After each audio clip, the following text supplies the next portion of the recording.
Our next topic is evaporation.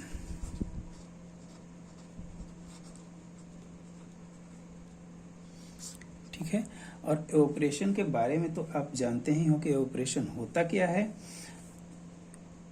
एक बार और देख लेते हैं कि एवोपरेशन क्या होता है। The process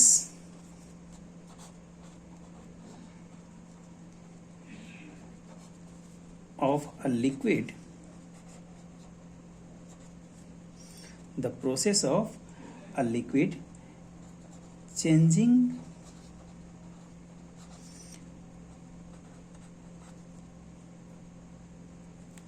into the vapor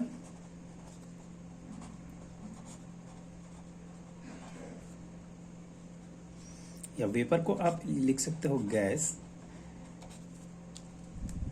The process of a liquid changing into the vapor या gas even below its boiling point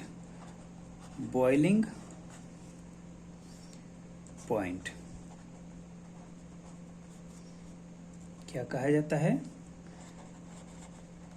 is called evaporation। Evaporation का सीधा सा मतलब है कि जब लिक्विड कोई वेपर स्टेट में चेंज होता है, लिक्विड अपना स्टेट चेंज करता है वेपर स्टेट में, तो उसको हम क्या कहते हैं? एवोपरेशन। मतलब साफ है कि एवोपरेशन के लिए हमें क्या किस चीज़ की ज़रूरत पड़ेगी? टेम्परेचर की ज़रूरत पड़ेगी। ठीक है, तो इसके कुछ फैक्टर्स हैं, ये तो आप लोग जानते थे। अब जो आपको स्टडी करना है वो है कि फैक्टर्स अफेक्टिंग इवोपरेशन। कौन कौन से फैक्टर हैं जो इवोपरेशन को इफेक्ट डालते हैं, इवोपरेशन पर इफेक्ट डालते हैं? ठीक है, तो मेनली हमारे पास 4 फैक्टर हैं। मीन्स पहला फैक्टर कौन सा है? टेम्परेचर।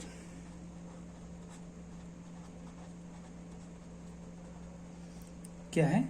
टेम्परेचर। टेम्परेचर अगर हम बढ़ाते हैं किसी लिक्विड में, अगर हम टेम्परेचर बढ़ाते हैं तो वो क्या हो जाता है? गैसियस स्टेट में कन्वर्ट होना शुरू हो जाता है। ठीक है, तो पहला हमारा फैक्टर हो जाएगा टेम्परेचर। टेम्परेचर कैसे इफेक्ट डालता है इसको आप लोग देखो। The rate of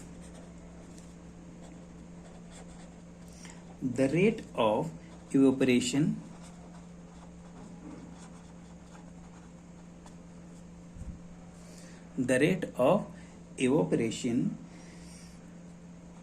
increases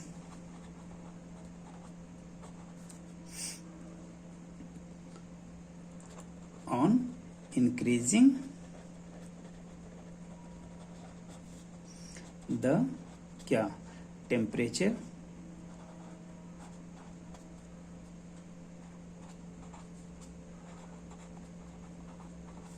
of the liquid.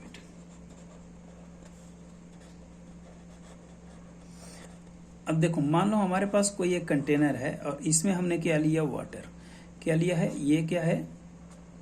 Water. ठीक है, अगर हमने इसमें वाटर लिया, इसमें हमने क्या दिया? हीट। हीट देने पर इसका टेम्परेचर बढ़ेगा। टेम्परेचर बढ़ेगा तो इसके जो मॉलिक्यूल्स हैं, लिक्विड के जो मॉलिक्यूल्स हैं, वो क्या हो जाएंगे? उनकी काइनेटिक एनर्जी क्या हो जाएगी? इंक्रीज। काइनेटिक एनर्जी बढ़ जाएगी। काइनेटिक एनर्जी बढ़ेगी तो इसके मॉलिक्यूल्स एक दूसरे से दूर भागने की कोशिश करेंगे और वो किस कंडीशन में आ जाएंगे? एवोपरेशन के। वो क्या करेंगे? बाहर की तरफ गैसियस स्टेट में कन्वर्ट होना शुरू हो जाते हैं। ठीक है, और इसी प्रोसेस को कहा जाता है एवोपरेशन। भाई यहाँ से वेपर के फॉर्म में ये बढ़ना शुरू कर दिए। अगर टेम्परेचर आपने दिया यहाँ से, मीन्स अगर आप यहाँ एक कंडीशन होता है कि सारे मॉलिक्यूल जब हो जाएंगे, बल्क प्रोसेस है, ये बॉइलिंग होगा, लेकिन इसके बाद में एक कंडीशन आएगा जब ये ऑटोमेटिक गैसियस स्टेट में कन्वर्ट होना शुरू कर देंगी। कोई जरूरी नहीं है कि आप यहाँ से हीट देते हो। अगर आप एक कंटेनर में वाटर ले लेते हो, ठीक है, इसमें हमने वाटर ले लिया, हमने कोई हीट नहीं दिया, अगर इसे खुले में छोड़ दिया तो बाहर के हीट को एब्जॉर्ब करके इसके सरफेस पर जो वाटर का मॉलिक्यूल्स होंगे वो एवोपरेट होना शुरू हो जाएंगे। ठीक है, मीन्स व्हाट कि इस पर किसका इफेक्ट पड़ा, टेम्परेचर का। जैसे जैसे टेम्परेचर इंक्रीज करता है एवोपरेशन का रेट क्या हो जाता है, बढ़ता जाता है, एवोपरेशन तेजी से होता जाता है। मतलब टेम्परेचर अगर इंक्रीज करेगा, temperature increases then evaporation also increase. Arrow अगर ऊपर है और एस ई लिखा है, इसका मतलब है इंक्रीज। क्लियर है ना, समझ में आ रहा है। ये एरो और एस ई हमने लिखा है, इसका मतलब क्या हुआ, इंक्रीज करना। तो पहली बात होती है कि टेम्परेचर भी इफेक्ट डालता है किस पर, एवोपरेशन पर। अगर टेम्परेचर इंक्रीज होगा तो एवोपरेशन फास्ट होगा। क्लियर है। अगर इसी को आप ऐसे भी कह सकते हो कि टेम्परेचर को अगर लो करते जाते हैं तो एवोपरेशन का रेट क्या होता जाता है, कम होता जाता है। क्लियर है ना। सेकेंड पॉइंट, जो सेकेंड फैक्टर है वो कौन सा है, सरफेस एरिया। Surface area. अब देखो सरफेस एरिया कैसे इफेक्ट डालता है एवोपरेशन पर। अब मान लो अगर हमारे पास कोई एक टेस्ट ट्यूब है, आपने ये टेस्ट ट्यूब लिया और इसमें कुछ वाटर लिया, ठीक है, और इतना मान लो ये वाटर कितना है 50 ml। 50 ml, अगर 50 ml वाटर को ही कोई चाइना डिश में ले लेते हो, 50 ml वाटर ही इसमें भी है, इसमें भी कितना है 50 ml। क्या है ये दोनों क्या है, वाटर है। ठीक, तो इस केस में एवोपरेशन क्या होगा, कम होगा। क्यों, क्योंकि इसका सरफेस एरिया क्या है, कम। इस केस में क्या होगा, ज्यादा, क्योंकि इसका सरफेस एरिया है ज्यादा। इस पर पूरे एरिया पर टेम्परेचर का इफेक्ट पड़ेगा, जबकि इसके कम एरिया पर टेम्परेचर का इफेक्ट पड़ेगा। तो यहां हम लोग क्या लिख सकते हैं कि the rate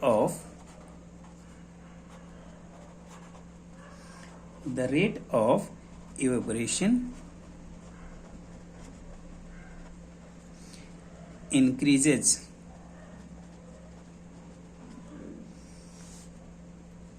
on increasing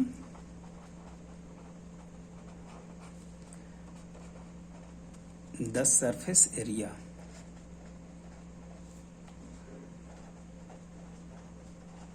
of the क्या, लिक्विड के अगर सरफेस एरिया को आप इंक्रीज करते हो तो रेट ऑफ इवेपोरेशन क्या हो जाएगा, इंक्रीज हो जाएगा। मतलब सरफेस एरिया अगर ज्यादा होगा, लिक्विड का अगर सरफेस एरिया ज्यादा होगा तो वहां पर इवेपोरेशन क्या होगा, ज्यादा। अगर सरफेस एरिया है कम तो इवेपोरेशन क्या होगा, कम। क्लियर है ना। अब इसका अगर आप एग्जाम्पल लेना चाहते हो तो बहुत इजी एग्जाम्पल है। एग्जाम्पल क्या है, अगर आप कपड़े धोते हो और कपड़े को सूखने के लिए आप क्या करते हो, बाहर रख देते हो। बाहर रखने के बाद उसके पूरे एरिया पर, उस कपड़े के पूरे एरिया पर इफेक्ट पड़ता है टेम्परेचर का। मतलब उसका क्या हुआ, surface area increases and hence the evaporation will be also increases. If you keep the clothes in slide position like folded position, then it will be take more time to be dry. Why? Because surface area will be decrease. surface area आपने क्या कर दिया, कम। आपने surface area कम किया तो rate of evaporation क्या होगा, कम। rate of evaporation कम होगा तो ड्राई होने में टाइम ज्यादा लेगा। क्लियर है ना। नेक्स्ट अपना है जो थर्ड पॉइंट है, उसको कहते हैं humidity.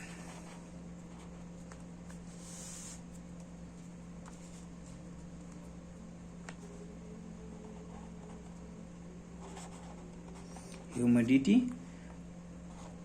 Of air.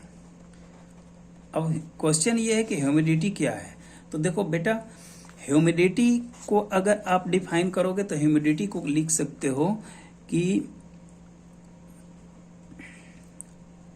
Amount of water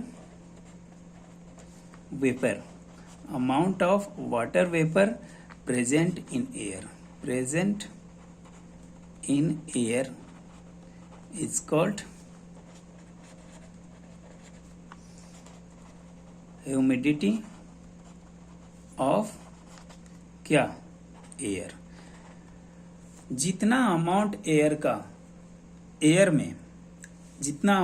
air में वाटर वेपर का प्रेजेंट है उसको हम क्या कह देते हैं? Humidity of air. क्लियर है ना? तो अगर यहां पर एक बात आपको ध्यान रखनी होगी कि when the humidity of air is high then the rate of evaporation is low. अगर वाटर वेपर प्रेजेंट है एयर में ज्यादा अमाउंट में, मीन्स अगर हम इसको लिखना चाहें तो लिख सकते हैं। जस्ट मिनट, ये हुआ पेज नंबर 1 और ये हुआ page number 2, then it will be page number 3। यहां पर हम लिखना चाहें तो लिख सकते हैं कि व्हेन, हैशटैग बना लेना और कंटिन्यू करना कि व्हेन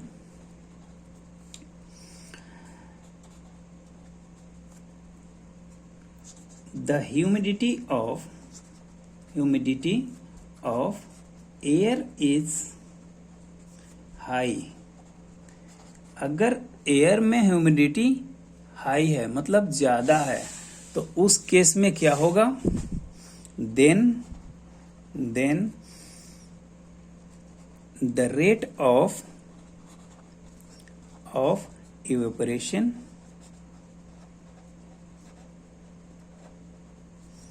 is low। रेट क्या हो जाएगा? लो। क्लियर है ना? ये इज है लो, इसको साफ लिख लो, इज लो। अगर ह्यूमिडिटी ज्यादा है मतलब वाटर वेपर को तो हटाना ही को हम कहेंगे एवापोरेशन। अब water is more, the amount of water is more in the air, then rate of evaporation will be low. ये कम होता जाएगा। मीन्स अगर यहां आप लिख लो कि humidity is greater than rate of reaction decrease.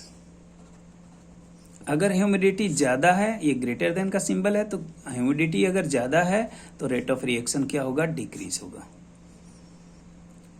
Clear है ना? इसका अगर आप एग्जांपल लोगे तो एग्जांपल में आप लिख सकते हो कि the wet cloth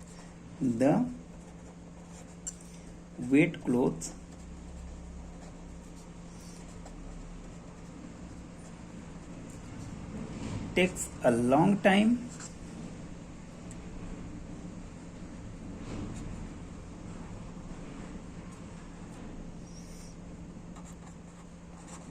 to dry।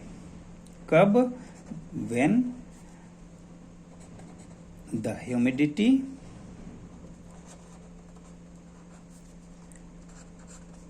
of air is high. ठीक है? अगर ह्यूमिडिटी एयर में ज्यादा है तो वेट क्लॉथ होगा, जो गीला कपड़ा होगा वो क्या होगा? ज्यादा टाइम लेगा सूखने में। क्लियर है ना? तो ये हुए हमारे 3 points. Point number 4 that is wind speed. जो हवा का स्पीड है इस पर भी एवापोरेशन डिपेंड करता है। अगर हवा की स्पीड ज्यादा है means rate of evaporation of a liquid increases with increase in wind speed. अगर विंड स्पीड अगर ज्यादा है, हवा की स्पीड ज्यादा है तो एवापोरेशन भी क्या होगा? ज्यादा होगा। तो इसे आप क्या लिखोगे कि if wind speed is high then the rate of evaporation